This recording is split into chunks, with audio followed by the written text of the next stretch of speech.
Good morning, I'm Amanda, your host with more emotional whiplash than a lifetime movie marathon. Let's dive into this week's absolutely uplifting news and domestic violence headlines. First up, Uber has teamed up with Alliance for Hope International to offer free rides to survivors of domestic violence. The program, Hope Rides, will provide free transportation to family justice centers in 15 communities across 9 states. Uber says it's part of their effort to make rides safer for women, right after rolling out their Women Preferences feature, which lets female riders request female drivers. Which honestly, finally, it's about time women can request a ride without also needing to calculate their odds of ending up in a documentary. So yeah, if an app once known for getting you to brunch is now saving lives, we'll take it. In heartbreaking news out of Utah, a mother and her 2 young children were killed in a house fire started by the abusive husband she was too afraid to report because she feared deportation.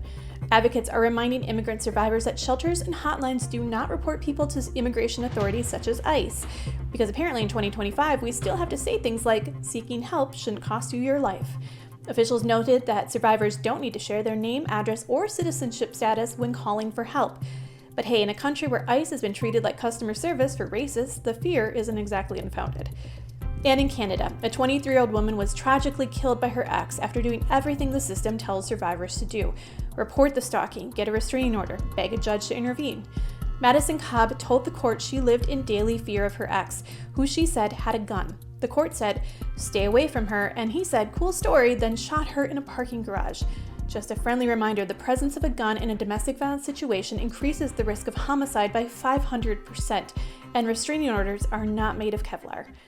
And finally, a Georgia sheriff's deputy was fired less than 3 months into the job for committing, you guessed it, domestic violence. Yep, he lasted 3 months serving and protecting before he harmed and terrified. Most people don't even figure out where the break room is in 3 months. Deputy Scott McAdams was charged with battery, reckless conduct, and cruelty to children, which is basically the domestic violence starter pack. The sheriff's department said no one is above the law, which would be more comforting if statistics didn't show that domestic violence is 2 to 4 times more common among police officers. You know, the people we call when abuse happens, so it's basically like calling a firefighter whose side hustle is arson. Still, advocates say that most officers do want to help, which is great, but maybe let's raise the bar a little higher than not actively abusing people.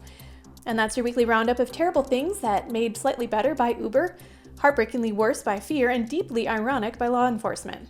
Stay safe, stay loud, and remember, if you're with a toxic partner, the red flag isn't just his rage, it might also be his badge.